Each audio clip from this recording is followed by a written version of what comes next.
Hi guys, welcome back to Felix BL Stories channel.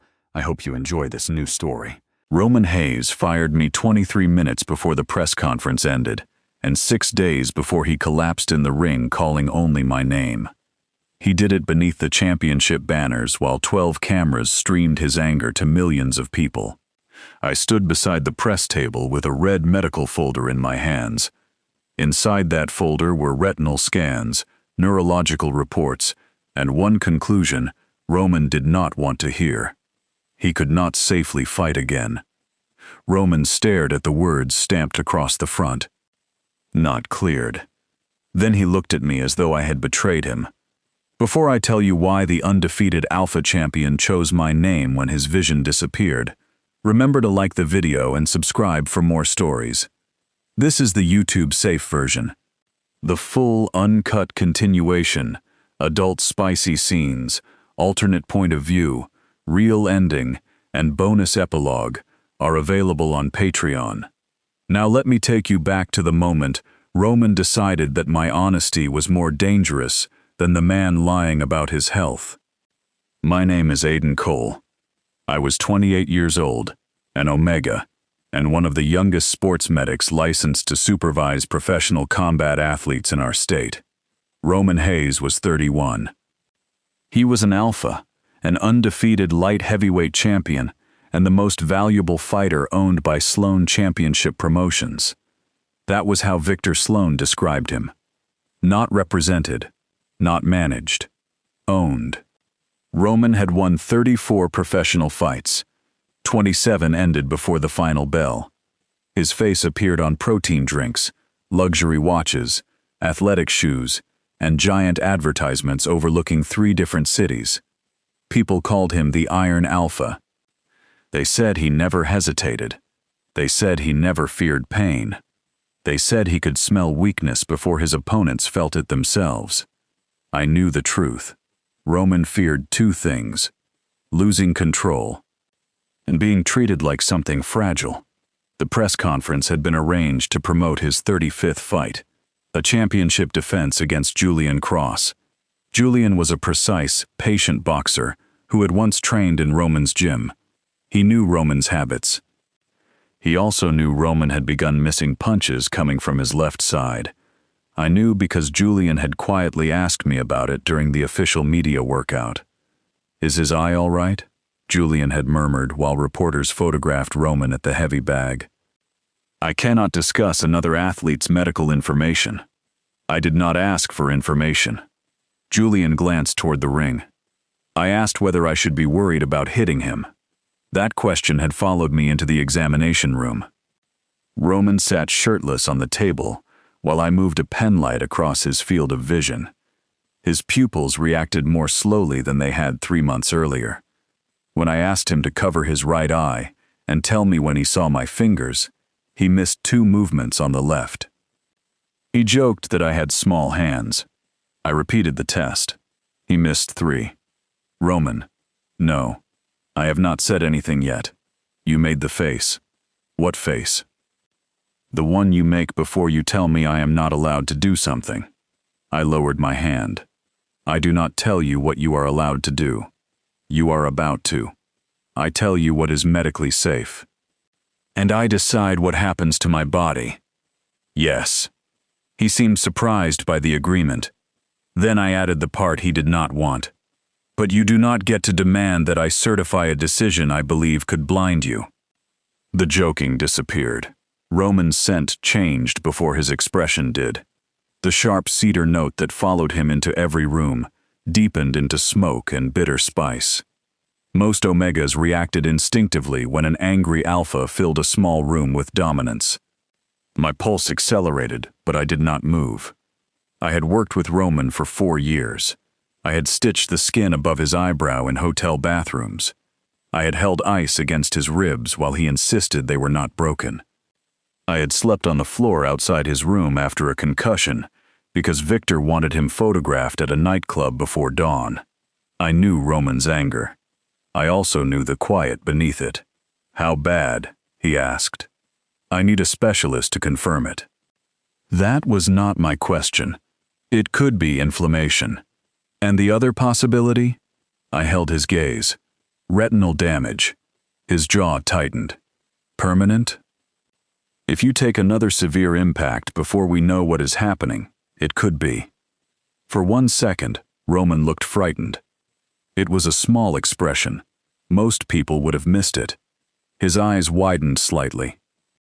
His left hand closed around the edge of the examination table. Then the door opened. Victor Sloan walked in without knocking. Victor was a polished beta in his late 40s, who never raised his voice because contracts did the violence for him. His suits were dark. His smile was white. His cologne was designed to conceal every trace of natural scent. Behind him came Malik Ward, Roman's longtime trainer. Malik stopped when he saw my face. Victor did not. "We have a schedule," Victor said. "We have a medical concern," I answered. Victor's smile remained in place. "What kind?" "I need Roman's permission to discuss it. He has given me authority over all performance-related medical decisions. That is not the same as permission." Victor looked at Roman. Roman was still staring at the floor. "Tell him," Roman said. I explained the missed peripheral vision test and the possibility of retinal damage. Malik swore quietly. Victor asked whether Roman could walk. I thought I had misunderstood him. "Of course he can walk." "Can he speak?" "Yes." "Does he know where he is?" "This is not a concussion screening. Then he can attend the press conference. He should be examined at the hospital. After the conference." "Before." Victor finally looked at the red folder in my hand. The folder was used by the State Athletic Commission for medical restrictions. Its color meant a fighter had not been cleared. "You have not filed that," he said. "Not yet." "Good." He reached for it. I pulled it away.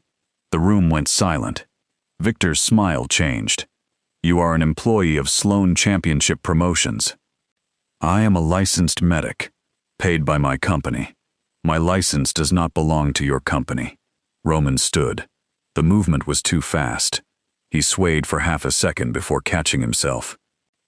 Malik stepped forward, but Roman raised a hand. "I feel fine." "That does not mean your eye is fine," I said. "I can see you. Can you see everything around me?" His gaze hardened. Victor moved beside him. "Aiden is cautious," Victor said. "That is why we hired him. But caution and panic are not the same thing." "I am not panicking." "No, you are creating a crisis based on one imperfect test." I repeated it. In a room with poor lighting. The lighting was calibrated. Victor turned to Roman. "The commission physician examined you yesterday." That stopped me. "What examination?" Victor's eyes returned to mine. "The required pre-fight examination. I was supposed to attend. The physician had an opening. I was not notified. You were busy." "With Roman, you were not his only medical provider." Roman looked between us. "Did I pass?" Victor nodded. "With excellent results." I felt something cold settle beneath my ribs. "Show me the report.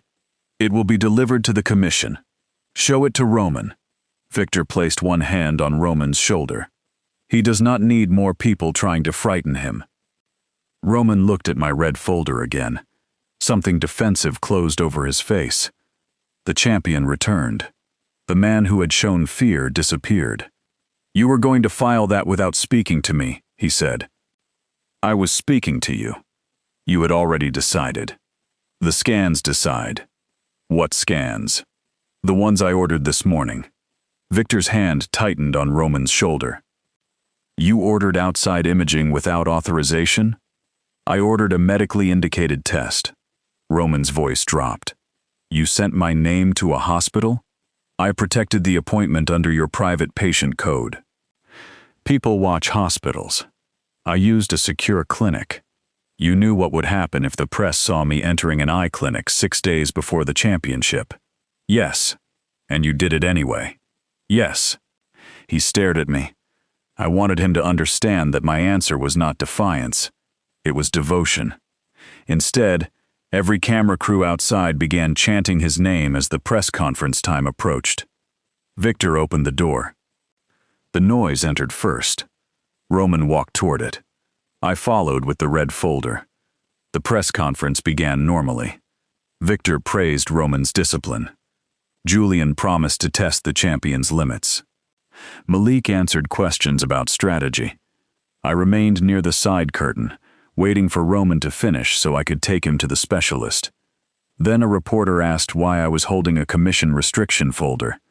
Victor could have denied it. Roman could have declined to answer. Instead, Roman turned toward me. "Aiden," he said, "come here." The invitation sounded like an order. I walked to the table. Reporters shouted questions. Roman pulled an empty chair out beside him. I did not sit. "What is in the folder?" asked Elise Grant, a boxing journalist known for remembering every injury promoters tried to bury. "Private medical information," I said. "Does it affect the championship?" Victor leaned toward his microphone. "There is no medical issue affecting the championship." I looked at him. He did not look back. Elise pointed toward the stamp. "Then why does the folder say the fighter is not cleared?" The room erupted. Roman's cedar scent spread across the platform. Cameras moved closer. Victor covered his microphone and spoke to me without moving his smile. "Tell them it is administrative." "It is not." "Tell them." "I will not." Roman heard us. His eyes went cold. "Do you believe I can fight?" he asked into his microphone. Every reporter became silent. I wished he had asked me privately. I wished he had trusted the answer I had already given him. But he had turned my professional judgment into a public test of loyalty. So I told the truth publicly. "No." The room exploded again. Roman did not move. I continued before Victor could stop me. "You have a visual field deficit that requires immediate assessment. Another impact could cause permanent damage." "Could," Roman repeated. "Yes. Not will. No ethical medic can promise you that." Victor reached for the folder. This time, Roman took it first. He opened it beneath the cameras. The preliminary scan showed an irregular shadow near the back of his left eye. He looked at it for less than 2 seconds before throwing it onto the table. "You tested me after a full training session." "Yes." "When I was exhausted." "Yes." "You knew I had not slept." "That does not explain the scan. You have been telling me to reduce my schedule for months. Because you have been experiencing headaches. You told Malik I should consider retirement." "I told Malik we needed to discuss the damage you have accumulated." Roman stood. The microphone caught the scrape of his chair. "So that is what this is." "What? You decided my career was over?" "No. You decided for me. I am trying to make sure you still have choices after this week." The reporters were recording every breath. Victor stepped between us. Roman moved around him. His eyes stayed on mine. "You want me to withdraw? I want you examined. Answer the question. If the specialist cannot rule out retinal damage, yes." The fear returned to his face. This time, anger covered it almost instantly. My own medic walks into my championship press conference carrying a red folder and tells the world I might be blind. I did not tell them you were blind. You told them I was weak. I told them you were injured. In my world, that is the same thing. It should not be, but it is. He lifted his microphone. "Aiden Cole is no longer part of my medical team." Malik rose from his chair. "Roman." Victor touched Malik's arm. The camera zoomed closer. I could hear reporters typing. I could smell Roman's fury, and something beneath it that hurt worse. Panic. "You are firing me?" I asked. "I am preventing you from ending my career because you are afraid." "I am afraid." The honesty made him flinch. "I am afraid that you will wake up after the next fight and never see another ring. I am afraid you will lose more than a championship because everyone around you is paid to say yes. I am afraid I am the last person in this building willing to tell you no." Roman's face changed. For 1 second, I thought he might listen. Victor leaned close to him. Whatever he whispered destroyed the possibility. Roman picked up the red folder and held it toward me. "You are finished." I took the folder. Our fingers touched. His alpha sent surge. My omega instincts recognized distress beneath the dominance, but instinct could not repair what he had chosen to break in front of the world. I tucked the folder against my chest. "Then find another medic to lie to you." I walked off the stage while the reporters shouted my name. My sister was waiting in the service corridor. Dr. Mara Cole was an ophthalmologist at St. Vincent Medical Center and the person who had agreed to review Roman's scan before the official appointment. She had watched the press conference on her phone. Her expression told me she had heard everything. "You should have called me," she said. "You were performing surgery. I would have left." That is why I did not call. Mara took the folder from me and opened it. Did he see the scan? For 2 seconds. Did he understand it? He understood that it threatened the fight. That is not what I asked. I leaned against the concrete wall. The adrenaline was leaving. My hands had begun to shake. Mara closed the folder. "You did the right thing." It did not feel right. The right thing often feels terrible when everyone else is invested in the wrong outcome. Footsteps approached. Malik appeared around the corner. He stopped several feet away. The old trainer looked exhausted. He had wrapped Roman's hands before every professional fight. He had also taught Roman to box when Roman was a furious 19-year-old sleeping in the gym's storage room. "Aiden," Malik said, "if Roman sent you to collect my credentials, Victor's security chief already has them. Roman did not send me. Then why are you here?" Malik glanced toward the press room. "I need to see the scan." Mara stepped in front of me. "You are?" "Malik Ward. I know who you are. I asked why you think you are entitled to a patient's scan." Malik lowered his voice. "Because the scan Victor showed me yesterday did not look like that one." My shaking stopped. "What scan?" I asked. "The commission report." "You saw it?" "Victor showed me a copy after the examination." "What did it say?" "Normal retinal structure, full visual field, no restrictions." Mara and I exchanged a look. "Who performed the examination?" she asked. "Dr. Leonard Pike." Mara's expression tightened. "You know him?" I asked. "I know of him. He runs a private clinic used by several promoters." "Is he qualified?" "He is licensed." That was not my question. Mara looked toward Malik.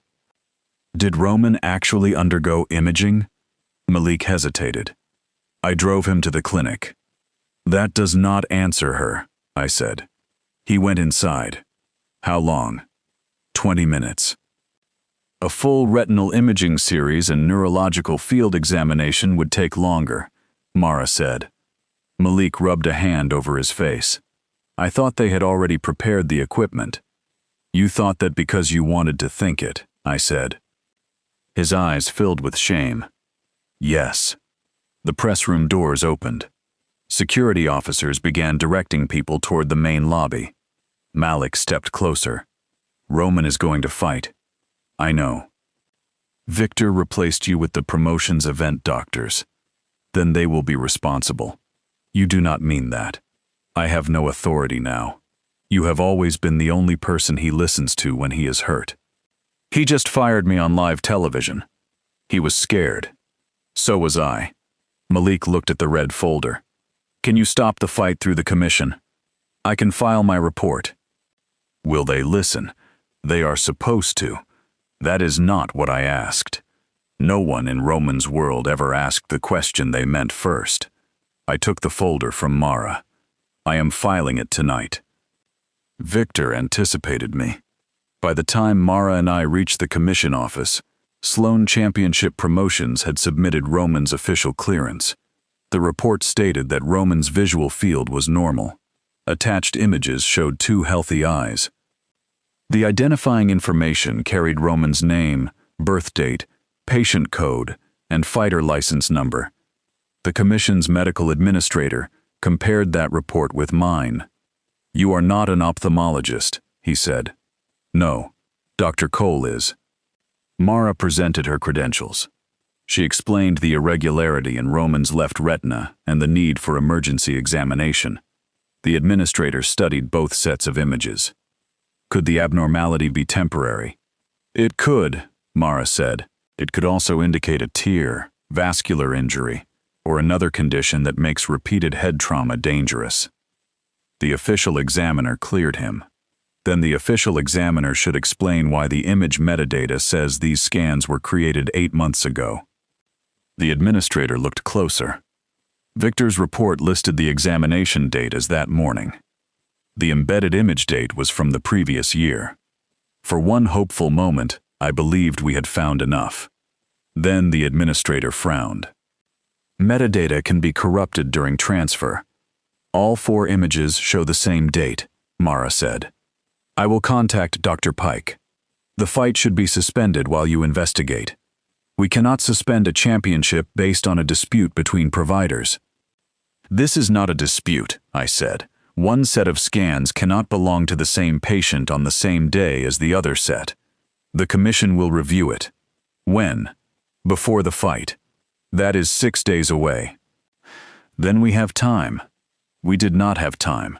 Roman trained harder when he was frightened. The next morning, a video appeared online showing him sparring 3 fresh partners without headgear. By noon, the clip had 20 million views. The caption said the Iron Alpha had answered his former medic. Roman never mentioned my name. He did not have to. Every sports program displayed my face beside the red folder. Some commentators called me brave. More called me jealous. One said an Omega medic had become emotionally attached to his Alpha patient and tried to control him. Victor did not deny it. He released a statement questioning whether my personal feelings had affected my judgment. That was when my medical privacy became public entertainment. Reporters waited outside my apartment. Strangers sent messages asking whether Roman and I had secretly bonded. Others accused me of using Omega vulnerability to manipulate a famous Alpha. My clinic suspended me from athlete consultations until the commission completed its review. I had expected professional consequences. I had not expected Roman's silence to hurt more than all of them. Mara stayed at my apartment the first night. She brought food I did not eat and confiscated my phone when the messages became crueler. At midnight, someone knocked. Mara reached for the heavy flashlight she kept beside the door.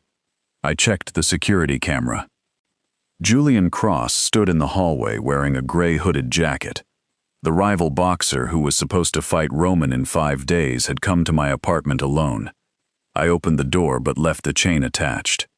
"What are you doing here?" "Making sure no one followed me." "That does not answer the question. I need to talk to you." "About Roman?" "About Victor." Mara appeared beside me. Julian looked at her. "You are the eye specialist. How do you know that?" she asked. "I saw you at the commission office." "You followed us?" "Victor had someone following you. I followed him. That earned him entry." Julian sat at my kitchen table while Mara closed the blinds. His scent was restrained by a regulatory patch on his neck, but anxiety still sharpened the air. He removed a small digital recorder from his pocket. 3 years ago, Victor promoted my older brother, he said. I knew the story. Elias Cross had been a rising middleweight until a series of losses ended his career. He had developed tremors before he turned 30. Elias failed a neurological exam, Julian continued. Victor sent him to Dr. Pike for a second opinion. Mara's posture changed. What happened? Pike cleared him. Elias fought twice more. Julian placed the recorder on the table. The second fight ended his career. What is on this? I asked. My brother talking about the examinations before his memory became unreliable. I did not touch it. Why bring it to me now? Because Roman should not enter the ring. You could withdraw. And Victor would replace me with another fighter by morning. Then go public. Elias signed a settlement. Victor owns the medical records and the confidentiality agreement. So you want me to take the risk? Julian met my gaze. I want to help you prove it.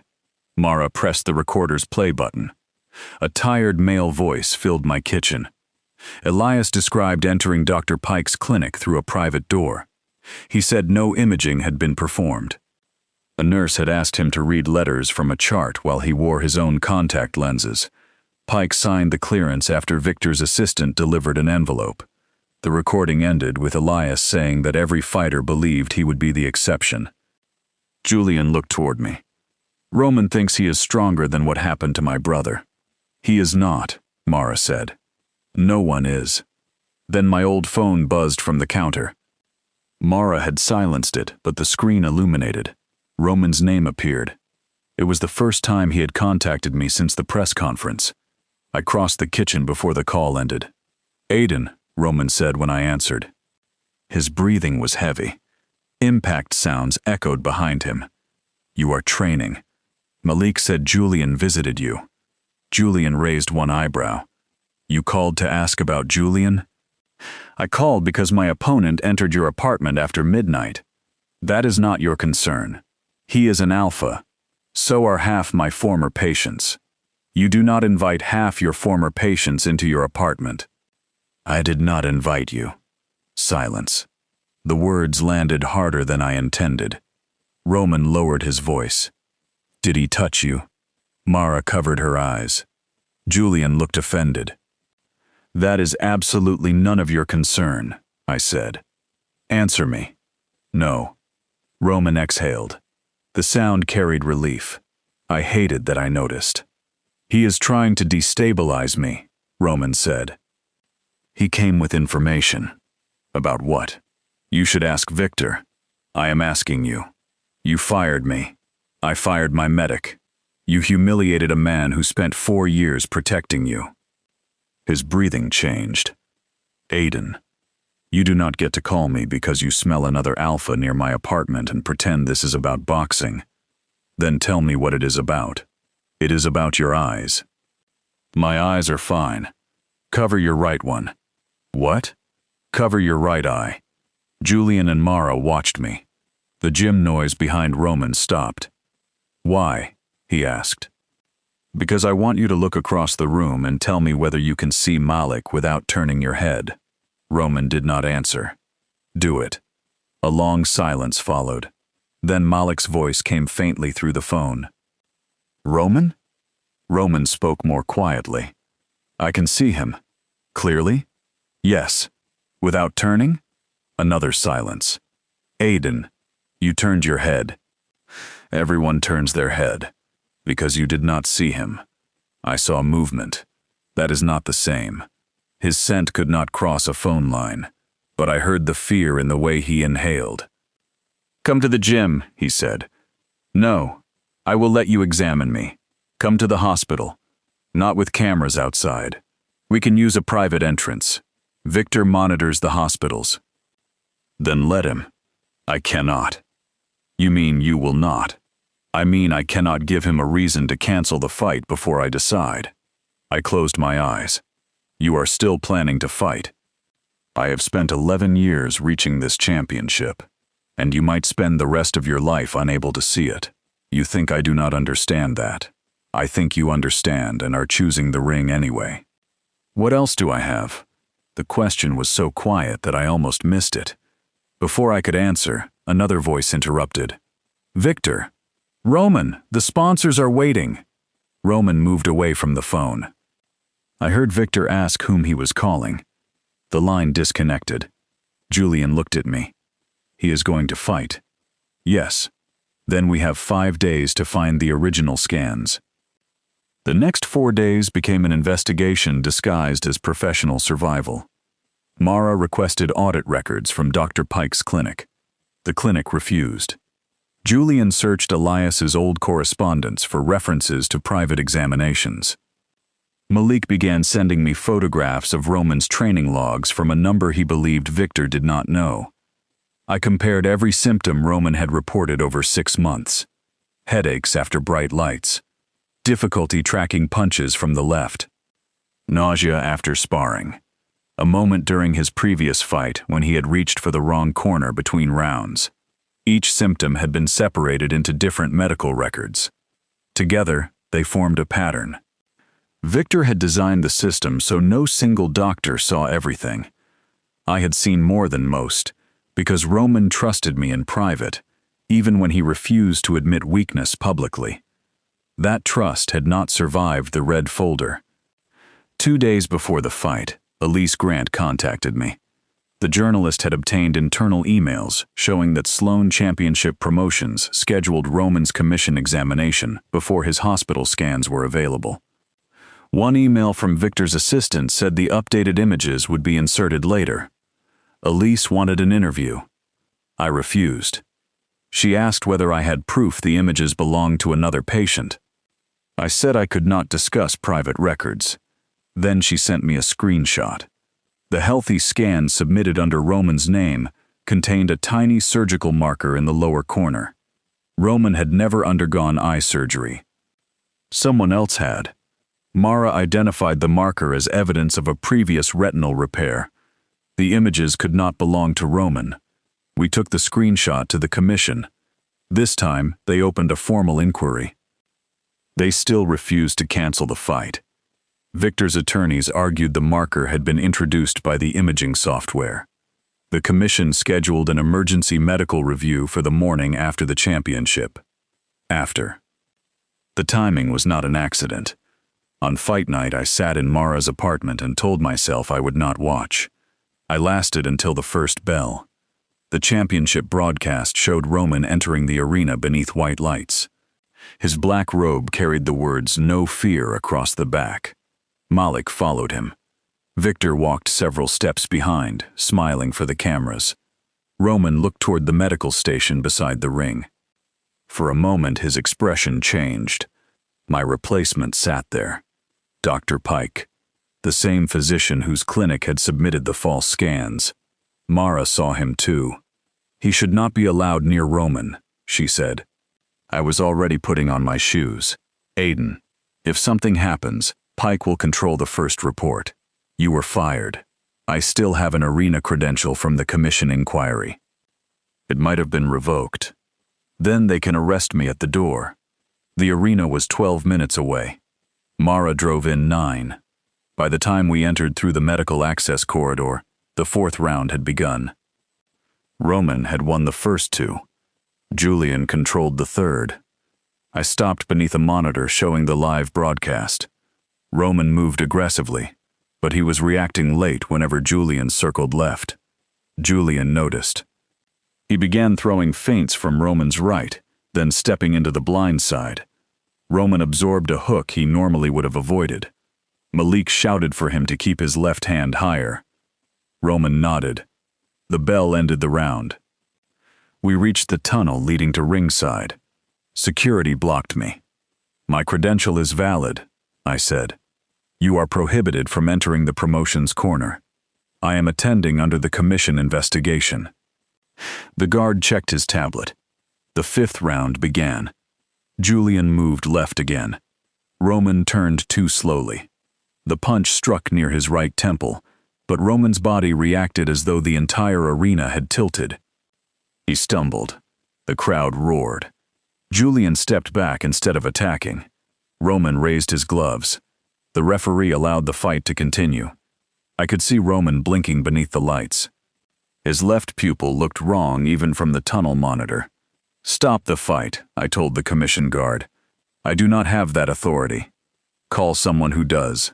Roman threw a combination that landed on empty air. Julian moved away. The referee asked Roman whether he could continue. Roman nodded. The crowd chanted his name. He took another step. Then he stopped. His gloves lowered. The expression on his face was not pain. It was confusion. The overhead lights reflected against his eyes, but he did not appear to see them. Roman! Malik shouted. Roman turned toward the wrong corner. Dr. Pike rose from the medical station. Julian approached carefully. Roman, can you hear me? Roman swung at his voice. The punch missed. His balance disappeared. He fell to one knee. The referee waved Julian away. Dr. Pike climbed through the ropes with 2 event medics. Roman shoved the first medic's hand away. Pike reached for his face. Roman recoiled. Then the arena microphones caught his voice. "Aiden." The crowd quieted. Pike spoke to him.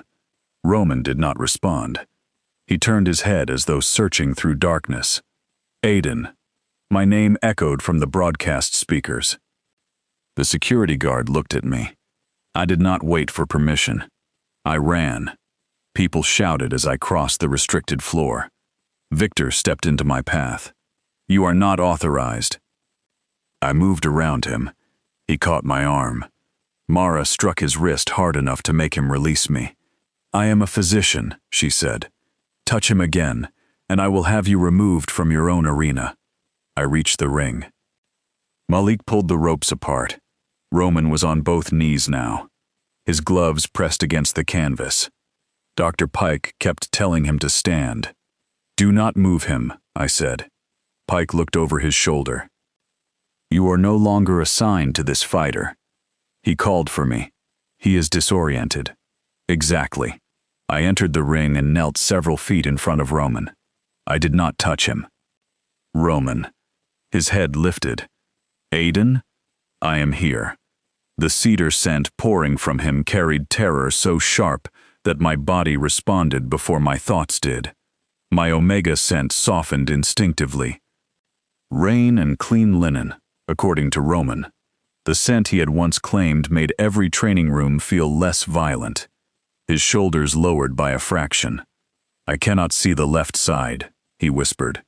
"Can you see me?" "Not clearly." "Do not try to stand." "Did I lose?" "The fight is over."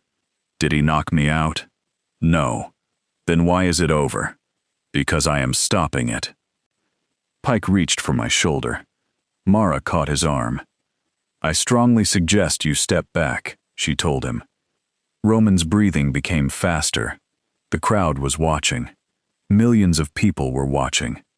The undefeated Alpha champion was kneeling in front of the Omega he had publicly fired, frightened and nearly blind. I moved one hand into his remaining field of vision. "Roman, may I touch you?" His answer came immediately. "Yes." I placed my palm against the side of his neck. His pulse raced beneath my fingers. "Follow my voice." I tried. "You found me." His gloves closed against my sleeves. The movement was clumsy but desperate. "I thought you would not come. You called. I fired you. I remember. I was wrong. This is not the time." "What if there is no other time?" "There will be. You do not know that." "No. I know you are breathing. I know you can hear me. I know you are going to let us carry you out without trying to prove anything." Victor climbed into the ring. "The broadcast is still live," he said. Roman turned toward his voice. The fear in his face became anger. "Get out." Victor stopped. "Roman, we need to control what the cameras see." "I cannot see anything." The statement moved through the arena like a shock wave. Victor's expression went blank. I looked at Malik. "Cut the wraps." Roman tightened his gloves against me. "No. We need access to your hands for monitoring. Not Pike. Mara will supervise. Not anyone from Victor's team." "All right. You." I hesitated. "I am not your medic." Roman's voice broke. "You are the only one I trust." There were cameras close enough to record the moisture in his eyes. I removed the scissors from the emergency kit. Roman's hand wraps were black, the same brand Malik had used since Roman's first professional fight. I cut through the tape at his wrists. The wraps loosened. His bare fingers found mine. He held on as the stretcher entered the ring. At the hospital, Roman was taken directly into emergency imaging. Mara supervised the ophthalmology team. I waited outside because I was no longer legally part of his care. Malik sat beside me with Roman's cut hand wraps folded in his lap. Dark sweat marked the fabric. One end had been stained with blood from a split knuckle. Victor's lawyers filled the opposite side of the corridor. Dr. Pike disappeared before the commission investigators arrived. Julian came from the arena after completing the required medical checks. The fight had been declared a no contest. He sat across from Malik. "How bad?" he asked. "We do not know," I said. "You saved him from a worse hit." Julian looked down. "I should have stopped when I realized he could not track me." "You did step back. Not soon enough." "You were in a championship fight. That does not make me blind." Malik looked at the wraps in his hands. Victor knew. Julian and I both turned toward him. Malik's face had aged 10 years since the first bell. "He knew Roman was missing left side punches," Malik said. "He told me not to adjust the strategy because changing it would make the commission suspicious." "You followed that instruction?" I asked. "I told myself Roman's reflexes would compensate." "You told yourself what kept the fight alive." "Yes." His admission was quiet. I stood. Anger moved through me so quickly that the corridor blurred. "You watched him walk into that ring." "I know." "You wrapped his hands." "I know." "You let him believe I was trying to destroy him."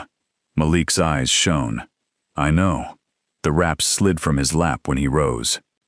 One end fell across the floor between us. "I have loved that boy like a son since he was 19, Malik said.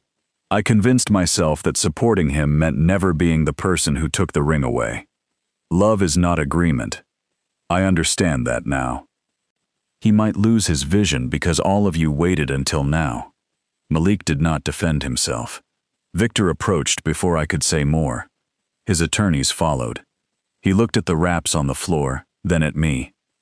"You entered the ring without authorization. Roman requested me. He was medically impaired. He still had the right to refuse your doctor. You interfered with the event team. Your event physician submitted falsified scans. That allegation is under review." Roman collapsed.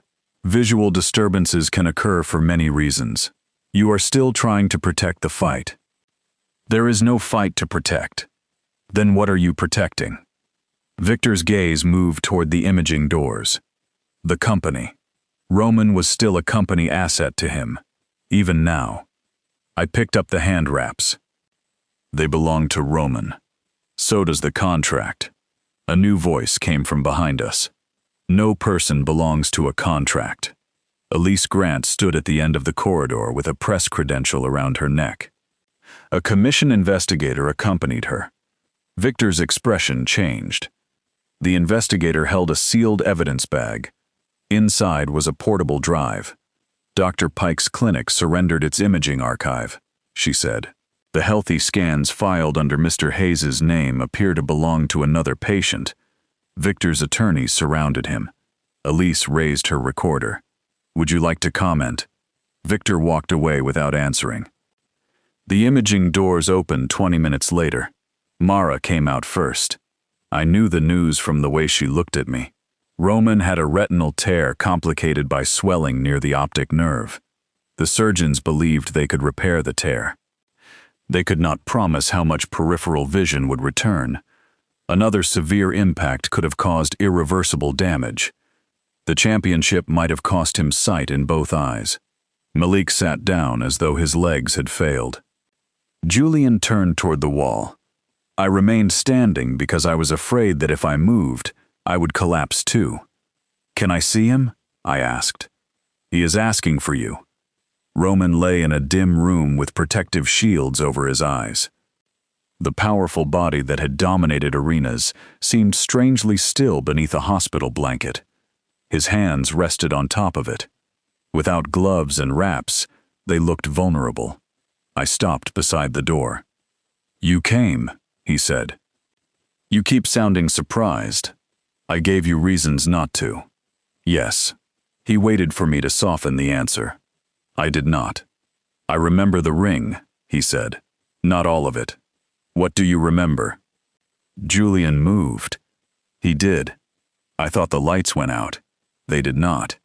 I heard Pike telling me to stand. You were on one knee. I could smell Victor. I moved closer. Roman turned his covered eyes toward me. Then I smelled you. My sister drove quickly. You were angry. I still am. Your scent was calm.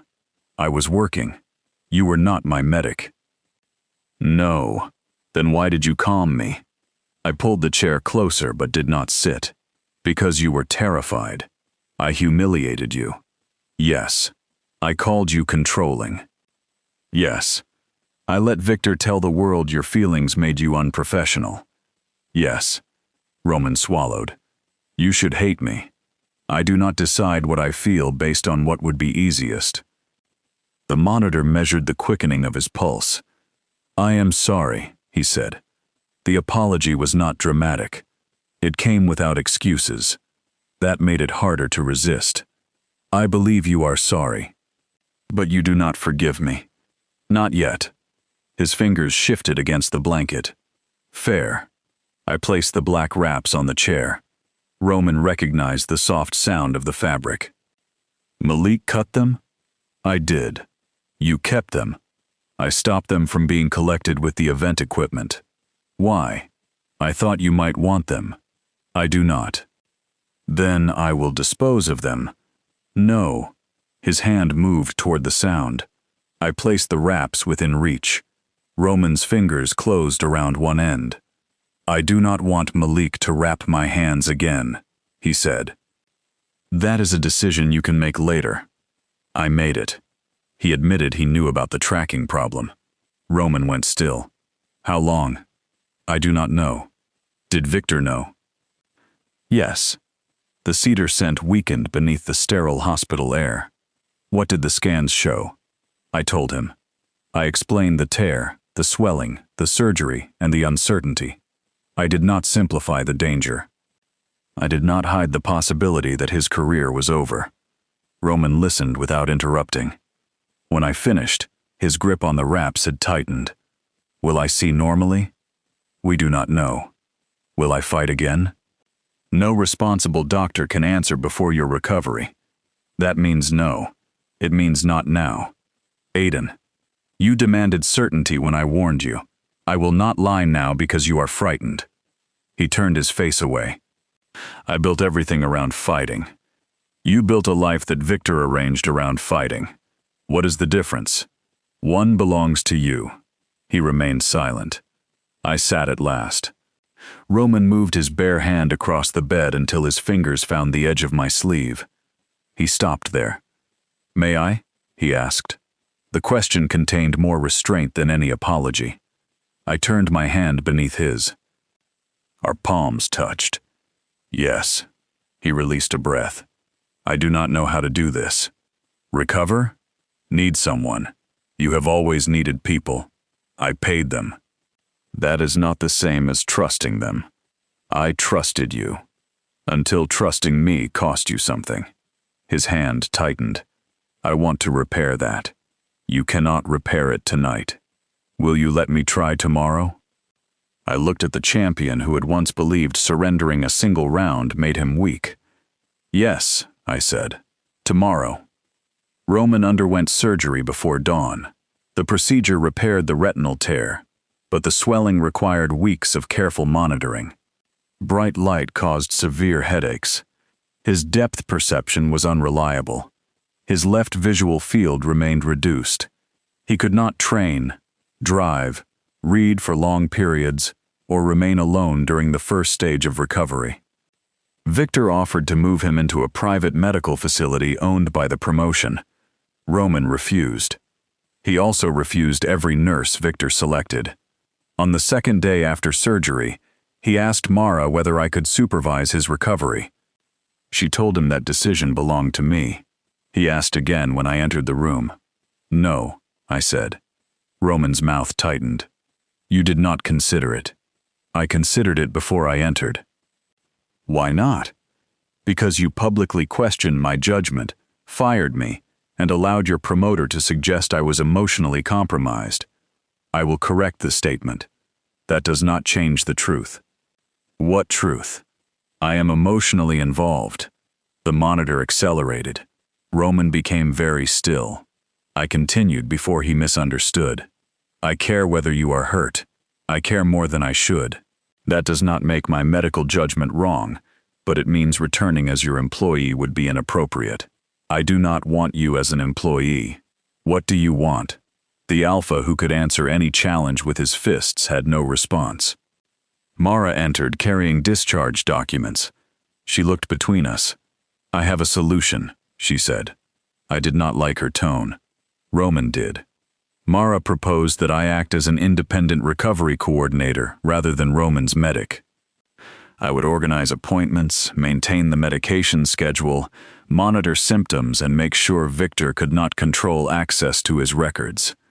Mara and the surgical team would make all clinical decisions.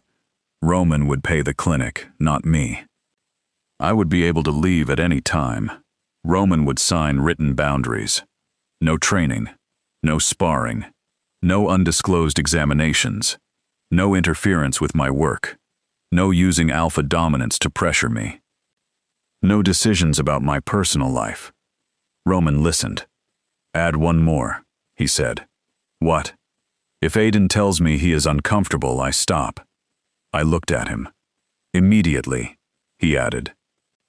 Mara wrote it down. Roman signed every page without reading the contract twice. I did. His recovery took place at the old training lodge outside the city. Roman owned the property, but he rarely stayed there. It had once been a community boxing gym before his career made him famous. The ground floor still contained a regulation ring, heavy bags, and faded photographs of local fighters. The upper floor had 3 small bedrooms and a kitchen. Malik had lived there when Roman was young. After the hospital, Roman dismissed Malik from his training team. He did not do it publicly. He met Malik privately and listened to the full confession. Malik admitted that Victor had been selecting doctors for years. He admitted that headaches were removed from official reports. He admitted that he had convinced Roman to ignore symptoms because he believed the championship would create financial security for them both. Roman told Malik he needed distance. Then he asked him to cooperate with the investigation. Malik agreed. That was the first sign Roman was learning that consequences did not have to mean cruelty. The second sign appeared on our first night at the lodge. Roman woke disoriented and walked into the hallway without his protective glasses. I found him gripping the wall. The lights were off, but moonlight entered through a window. "Do not come closer," he said. I stopped. "Are you dizzy?" "I do not know where the stairs are." "They are behind you." His breathing became uneven. The lodge smelled of cedar and panic. "I have walked this hallway 1,000 times. Your depth perception is changing how the space feels. I know how space works. Your brain is adjusting. I do not want a lecture." "What do you want?" He pressed his forehead against the wall. "I want the hallway to stay where I remember it." The answer silenced me. I moved into his remaining field of vision. "May I guide you?" He hesitated. "Yes." I offered my forearm rather than taking his hand. Roman held it gently. His fingers could have circled my wrist. Instead, he kept his grip loose enough for me to leave. We walked 6 steps to his room. At the doorway, he released me. "Thank you. You do not have to thank me every time. I do if I want you to know I understand the difference." "What difference?" "Between you helping and me taking." I had spent 4 years believing Roman's intensity was the opposite of tenderness. Recovery revealed that they had always existed together. He fought his own instincts before anyone else had to. When his alpha scent overwhelmed the small rooms, he opened windows. When frustration sharpened his voice, he apologized before I demanded it. When he needed assistance changing a bandage near his eye, he asked before moving closer. He never touched me without permission. That restraint affected me more deeply than dominance ever could. On the 4th day, Julian arrived with groceries and a bruised cheek from the championship. Roman was sitting at the kitchen table wearing dark glasses. He recognized Julian's scent immediately. "What is he doing here?" "Bringing food," I said. "I can smell that." Julian placed the bags on the counter. I also brought evidence. Roman tilted his head. You visited Aiden's apartment. Yes. After midnight. Yes. Alone. Julian looked at me. Is he always like this? No. Sometimes he is subtle. Roman's jaw flexed. I placed one hand on the table. Boundary number 6. No decisions about your personal life, Roman recited. Correct. I did not make a decision. You are interrogating him. I asked 3 factual questions. Julian sat across from him. I did not touch your Omega. The room became silent. I spoke first. I am not his Omega. Roman's scent changed. Julian's expression sharpened with immediate regret. I apologize, he said. That was careless. Roman turned toward my voice. He is right to apologize. So are you, I said. Roman's mouth closed. Julian removed a folder from his bag. It contained payment records from Victor's company to Dr. Pike's clinic. The payments were listed as performance consulting fees. They increased before major fights. One transfer occurred 3 hours after Roman's false clearance was issued. Roman ran his fingertips over the printed table. Read it to me, he said. I did. He listened to every date. When I finished, he asked Julian why he had kept fighting after what happened to his brother. Julian considered the question. Because I thought winning would give me enough power to expose Victor. Did it? No. Then why did you enter the ring with me? Because I believed you had chosen the risk. Roman removed his glasses. His left eye remained red from surgery. I did not know the risk. I know. I should have listened to Aiden. Yes. Roman accepted the answer. That was new too. Julian left after giving us the original recorder. Before he reached the door, Roman called his name. You stopped attacking before the referee intervened. Julian looked back. I saw your eyes. You could have won. I wanted to beat you. I did not want to help kill you. Roman nodded once. Thank you. The door closed. I began putting away the groceries. Roman remained at the table. You are angry, he said. You called me your Omega with your silence. I did not say it. You wanted to. Yes. The honesty startled me. At least you admit it. I do not know what I am allowed to feel. You are allowed to feel anything, but not act on everything. Exactly. He reached toward the payment records. Would it bother you if Julian wanted you? That question is not medical. I know. Then why ask? Because I am trying to speak instead of deciding. I leaned against the counter. Yes, Julian is attractive. Roman's cedar scent surged before he controlled it. He is too patient in the ring. That is criticism as a boxer. He buys generic coffee. That is criticism as a customer. He called you my Omega. You seem to enjoy that part. Roman became quiet. Then he smiled for the first time since the surgery. It was small and unwilling. I enjoyed correcting him in my head. You did not correct him. I was hoping you would not. The dangerous warmth between us disappeared when Roman's phone rang. Victor was calling. Roman had ignored more than 30 calls since leaving the hospital. This time, he answered. Victor did not ask about his recovery. He informed Roman that withdrawing from the championship rematch would activate a financial penalty larger than the value of the lodge. The promotion intended to reschedule the fight in 4 months. Roman's surgeons had not cleared him to lift weights. Victor was already selling his return. You submitted another fight agreement? Roman asked. Your championship contract contains an automatic rematch clause. I did not lose. The no contest ruling allows the promotion to trigger the clause. I cannot see properly. You will recover. My doctors have not said that. Your doctors are cautious.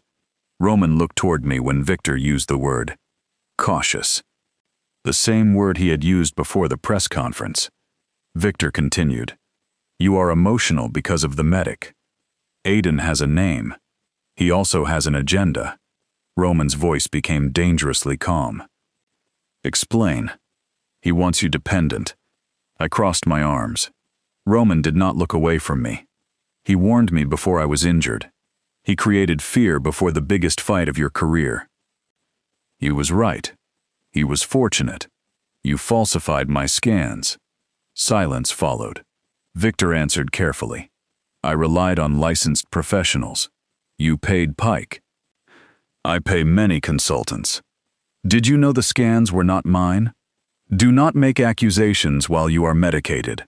Roman's fingers tightened around the phone. I watched him fight the instinct to shout. When he spoke, his voice remained controlled. You will communicate through my attorney from now on. Your attorney works for the promotion. Not anymore. You do not have an independent legal team. Roman looked at me. I will. Victor laughed softly. Do you think the Omega beside you will build a new life when he has already destroyed the only one you understand? Roman ended the call. The phone remained in his hand. Did he destroy it? He asked. What? My life. No.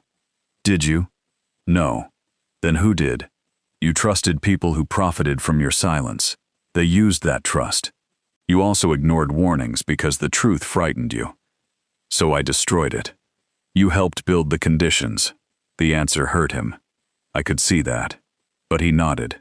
Then I can help build something else. We hired an independent attorney the next morning. Her name was Naomi Chen, a beta who had represented injured athletes against professional leagues.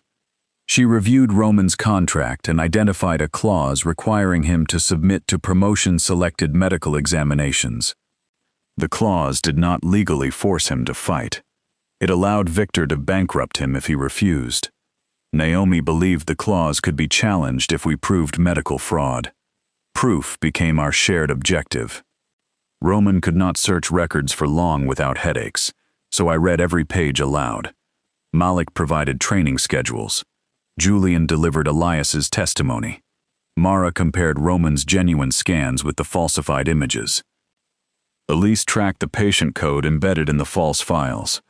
The code belonged to a retired boxer named Samuel Trent. Samuel had undergone retinal surgery 9 months earlier at Dr. Pike's clinic. He had never consented to have his scans used for Roman. When Naomi contacted him, he agreed to testify. Victor responded by releasing edited footage from the lodge. A hidden security camera showed me entering Roman's bedroom at night. The clip ended before it showed me guiding him away from the stairs. The promotion claimed I had violated professional boundaries and manipulated an impaired patient. My clinic terminated my contract. Roman watched the announcement on television. Then he picked up the remote and threw it against the wall. The plastic shattered. I stared at it. He stood breathing hard beneath the dark glasses. I am sorry, he said immediately. For the remote? For losing control. You did not throw it at anyone. That is a low standard. Yes, I will replace it. The remote is not the problem. They took your job. Victor took my job. Because of me. Because I challenged him. You would still have a career if you had let me fight. You might not have vision if I had. Roman turned away. I cannot repay that. I did not do it for repayment. That makes it worse. Why? Because everything Victor gives me has a price. I am not Victor. I know. He removed his glasses and set them on the table. The swelling had decreased, but uncertainty remained in his gaze. What do you want from me? He asked. The truth. About what? Everything. Roman walked toward the old ring in the center of the lodge. He climbed between the ropes slowly. I followed but remained outside. He stood where he had learned to fight. Faded photographs covered the wall behind him. One showed Roman at 19. He was thin, furious, and wearing borrowed gloves. Malik stood beside him with one hand on his shoulder. My father was an alpha who believed fear could be beaten out of a child, Roman said. He had never spoken about his family. I stayed silent. My mother was an Omega. She left when I was 12. I blamed her until I was old enough to understand that leaving was how she survived. He touched the top rope. My father said she ran because I was weak. You were a child. I hit him when I was 17. What happened? He laughed. Then he hit me harder. Roman looked toward the old photograph. I left that night. Malik found me sleeping behind this building. He gave me work cleaning the gym. Then he taught me to box. So winning became proof that I was not weak. It also became survival. Yes. And Victor learned how to use both. Yes. He faced me. When you carried that red folder into the press conference, I did not see a medical warning. What did you see? My father telling me that everyone leaves when I become useless. The confession changed the shape of my anger. It did not erase it. I did not leave because you were injured. I know that now. I left because you punished me for telling the truth. I know that too. What will you do the next time the truth makes you afraid? Roman stepped closer to the ropes. I will try not to punish the person brave enough to say it. Try. I will fail sometimes. Then what? I will repair what I break. He reached through the ropes but stopped before touching my face. His hand remained suspended between us. May I? I should have stepped back. Instead, I moved closer. His fingertips brushed my cheek. The touch was careful. My Omega scent warmed the air. Roman inhaled, then immediately lowered his hand. You stopped, I said. You leaned toward me. Yes. I was not sure whether that meant permission for more. It did not. Then stopping was correct. The answer should not have felt intimate. It did. 3 nights later, the lodge lost power during a storm. Roman had been sleeping in the room across from mine. The sudden darkness should not have mattered because he already kept his room dim. It did. A crash woke me. I found him in the private training room downstairs. A medicine bottle lay on the floor. Lightning flashed through the high windows. Roman stood beside the old ring with the black hand wraps looped around his fists. He had not tied them correctly. One end dragged across the mat. What are you doing? Remembering. You are not cleared to train. I am not training. You wrapped your hands. I wanted to know whether it still felt the same. Does it? No. His voice sounded lost. I entered the ring. The storm pressed rain against the roof. Roman's scent filled the enclosed space. Cedar, smoke, and grief. Give me your hands, I said. He held them out. I began unwinding the first wrap. The fabric passed through my fingers. This was the material that had covered his fists during the championship. The material he had clung to in the hospital. The material that represented everything he feared losing. You always pulled tighter than Malik, Roman said. You complained every time. I liked it. You said it restricted your circulation. I liked that you ignored me when I was dramatic. You were rarely dramatic. I fired you in front of 12 cameras. That was extremely dramatic. His mouth lifted. Thunder shook the windows. I reached the final layer around his wrist. Roman caught my hand before I could release it. His grip remained gentle. Aiden. Yes? My recovery contract says I cannot interfere with your personal life. Yes. It does not say I cannot ask to become part of it. My heartbeat changed. He felt it through my wrist. The alpha scent around us deepened. Roman loosened his grip immediately. I am asking, he said, not taking. You are still recovering. I know. I am coordinating that recovery. I know. You are vulnerable. So are you. That does not make this appropriate. No. Then why now? Because I nearly lost my sight before I understood that waiting for the perfect time is another way of hiding. I looked at the loose wrap between us. What are you asking for? One honest moment. Define it. Let me tell you what I should have said before the press conference. I did not answer. Roman stepped closer. He waited until I nodded. I was not angry because I believed you wanted to end my career, he said. I was angry because part of me believed you were right. I thought if I made you the enemy, I would not have to be afraid. Lightning illuminated his face. I hated Julian entering your apartment because he could stand beside you without remembering the worst thing he had ever done to you. Roman, I wanted to call you every night after I fired you. Why did you not?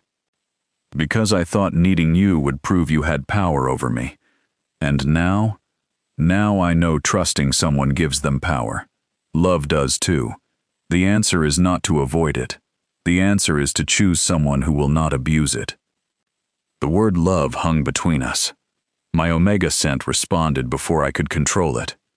Roman closed his eyes. His restraint became visible in the tension of his shoulders. He did not move closer. May I kiss you? He asked. I should have said no. I should have reminded him of every boundary. Instead, I placed the loosened hand wrap on the mat. Once, I said. Roman touched my face with both hands. He moved slowly enough for me to change my mind. His forehead rested against mine. Our breathing mixed. The storm swallowed the outside world. Then his mouth touched mine. The kiss was careful for less than a second. Years of restrained feeling moved beneath it. His cedar scent surrounded me. My hands closed around his shirt. The ring ropes pressed against my back as Roman stopped himself from following. He pulled away first. His eyes searched my face. Do you want me to stop? I should have answered immediately. I did not. The air between us changed. Roman's fingers moved toward the pulse racing beneath my jaw, but he waited before touching me again. I reached for the final length of black fabric still wrapped around his other hand. The training room door swung slowly closed behind us as thunder rolled above the lodge. And this is where the YouTube safe version has to leave the private training room. The full uncut continuation of the storm scene, including the adult intimacy, the missing conversation, and Roman's private alpha point of view, is available on Patreon. For now, we return to the morning after the power came back. I woke in the small bedroom above the training room with rain tapping against the window. Roman was not beside me. My clothes were neatly folded on the chair. His black hand wraps rested on top of them. One had been completely unwound. The other remained tied in a loose knot. I found Roman downstairs making coffee badly. He wore a gray shirt and his protective glasses. A bandage covered one knuckle where he had reopened the skin during the night. He heard me enter.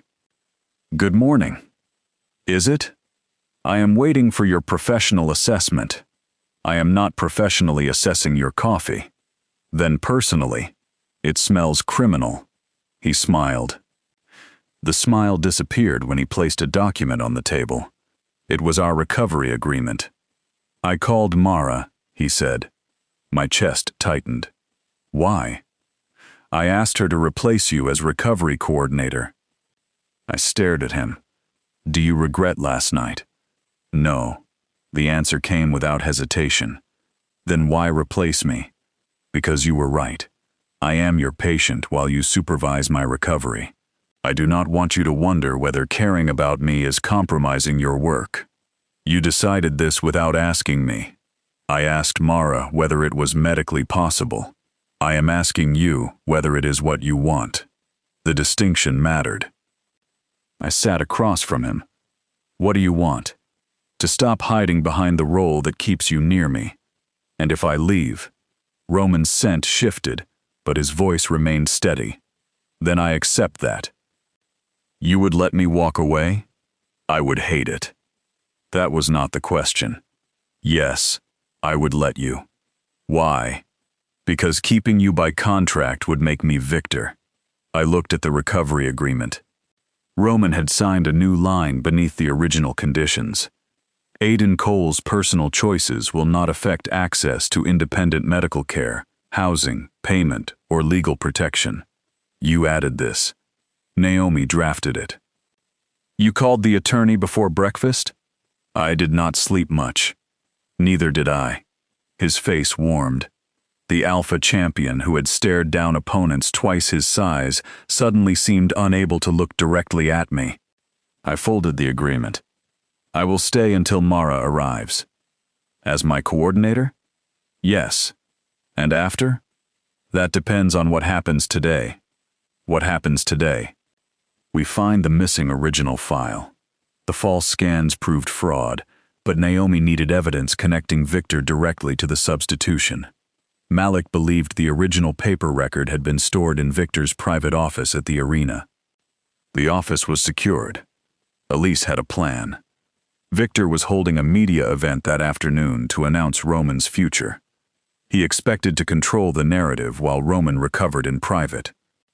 Instead, Roman entered the arena through the same service corridor where I had walked away with the red folder.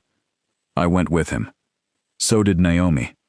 Mara remained at the lodge preparing the medical evidence. Julian and Malik entered separately. Elise waited among the reporters. Victor stood on the press stage beneath a screen displaying Roman's championship photograph. He told the audience Roman's injury was temporary. He blamed irregular post-fight symptoms on dehydration. He said Roman remained committed to the automatic rematch. Then Roman's voice came from the back of the room. "No, I do not." Every camera turned. Roman walked down the aisle wearing dark glasses. I remained several steps behind. Victor's smile froze. "This event is private. My face is on the screen. Roman, you should be resting." "I rested while you planned another fight." Victor moved away from the microphone. "We should discuss this privately. We did that for 11 years. Roman stepped onto the stage. The reporters shouted questions. Victor reached toward Roman's arm. Roman moved away before he could touch him. "I am withdrawing from the rematch," Roman said. The room exploded. Victor covered the microphone. "You will lose everything." Roman uncovered it. The speakers carried Victor's words through the room. Reporters surged forward. Roman faced the cameras. "My name is Roman Hayes. 6 days ago, I entered a championship fight after receiving medical clearance from a physician selected by my promoter." Victor signaled to security. Naomi stepped into their path. Roman continued.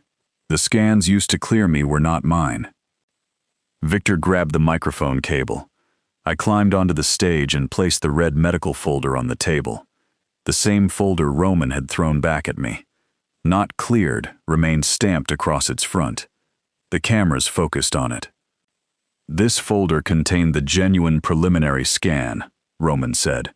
"I fired the medic who brought it to me, because the truth threatened the career I had built." He turned toward me. "I accused Aiden Cole of trying to control me. I allowed my company to question his ethics and exploit his status as an Omega. I was wrong." The apology went live to every network that had carried the humiliation. Roman did not ask me to rescue him from the consequences. He named them. "Aiden lost his position because he refused to clear me," he continued.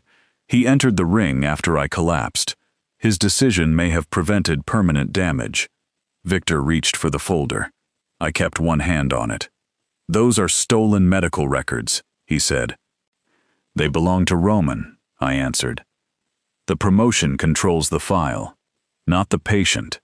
The side door opened. Commission investigators entered with Dr. Pike. Pike's expensive suit was wrinkled.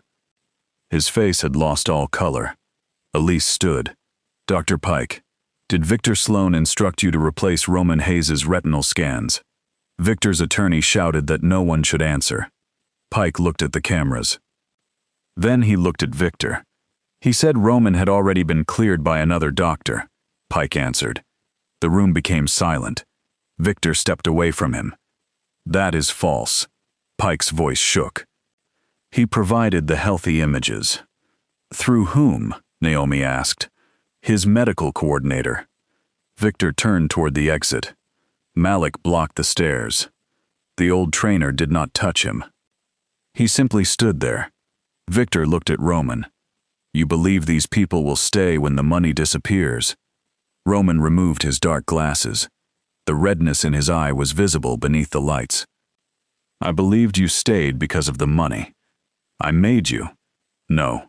Malik taught me. Aiden protected me. My opponents tested me. The people watching bought tickets. You sold the result. Victor's composure broke. You were nothing when I found you. I was a fighter before you knew my name. You will never fight again. Roman looked toward the red folder. Maybe not. The answer cost him. I heard it. Everyone did, he continued anyway. But whether I fight again will be decided by honest medicine and my own informed choice, not your profit.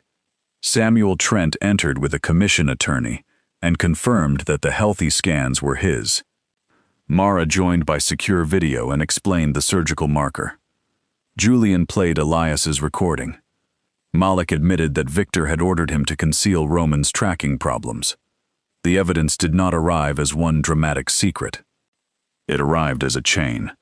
Every person Victor had isolated became another link. By the end of the conference, the commission had suspended Dr. Pike's fight clearance privileges. Sloan Championship Promotions was placed under formal investigation. The automatic rematch was canceled.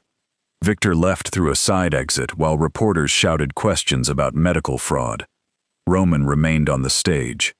The championship belt still appeared on the screen behind him. He stared at the blurred shape. You cannot see it clearly, I said. No. Does that hurt? Yes. Reporters continued waiting. Roman reached for the belt displayed on the table. Instead of lifting it, he turned it face down. Then he took the black hand wraps from his coat pocket. He placed them beside the red folder. The medical restriction and the symbol of his career rested together. What are you doing? I asked, choosing what happens next. He removed a championship withdrawal form from the folder. Naomi had prepared it. Roman signed his name. Then he slid the completed form back into the red folder. The object that had represented betrayal now held the first decision he had made without Victor. Reporters asked whether he was retiring. Roman looked at me. I am recovering. Will Aiden Cole remain part of your team? Elise asked. Roman did not answer for me.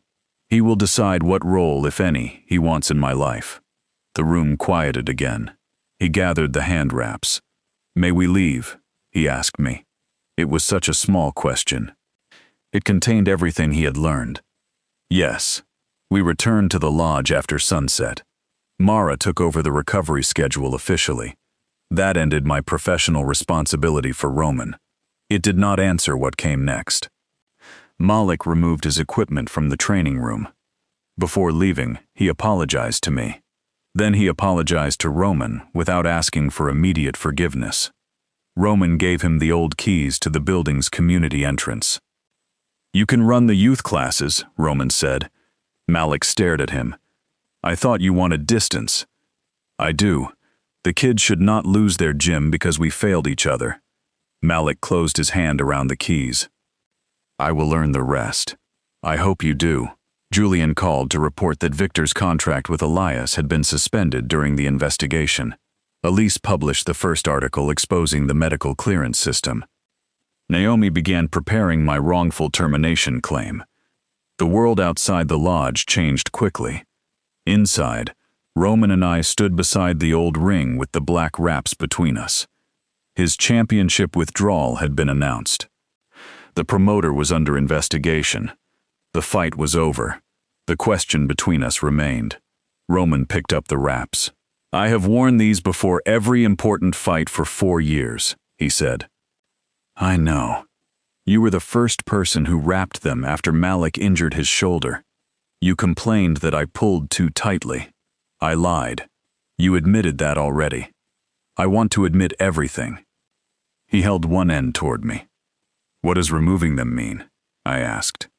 That I am done fighting for someone else's approval. Not necessarily done boxing. No, I do not know what recovery will allow. That is honest. I am practicing. I took the end of the fabric. Roman closed his hand before I could begin. Wait. What? I need to promise something first. I looked at him. Roman's cedar scent filled the quiet gym without pressure. "I will never enter another fight because a promoter demands it," he said. "I will never hide a symptom to protect my reputation. I will never ask you to approve something you believe is unsafe. My consent does not replace your medical judgment." "I know. Then why include me?"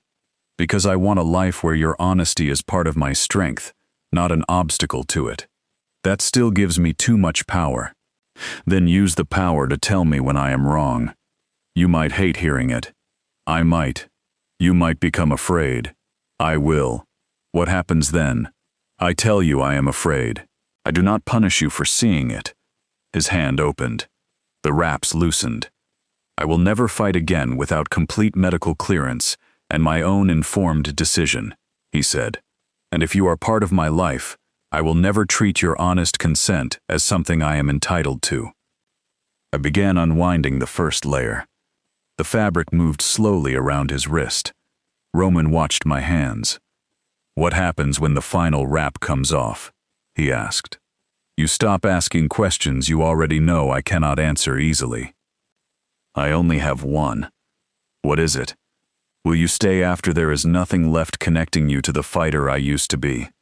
The last layer remained around his hand. I could have removed it. I could have told him whether I loved the champion, the frightened alpha, the patient, or the man trying to become all three without hiding behind any of them. Instead, I held the loose black fabric between us. Roman waited. He did not demand. He did not reach for me. He trusted me with the silence. And that is where the YouTube safe version ends. The real ending continues after the final hand wrap is removed. The uncut continuation, the complete private training room scene, the adult spicy scenes, Roman's collapse point of view, the full confession, the private mate bond aftermath, Aiden's final answer, and the bonus youth boxing clinic epilogue are available now on Patreon. The continuation includes the scenes YouTube could not show and the emotional closure withheld from this version. The Patreon link is in the description and pinned comment. Unlock the full version to discover whether Aiden stays when the last connection to Roman's old life finally falls away. Thanks for watching. I hope you enjoyed the video. Because I don't make any money from YouTube, I depend entirely on paid Patreon subscriptions to keep this channel alive and continue creating content for you. I will keep posting here on YouTube, but if you want to support my work, please visit patreon.com/FelixBL. The link is the very first one in the description below. Before you go, tell me in the comments where in the world you're watching from and share your thoughts on the story.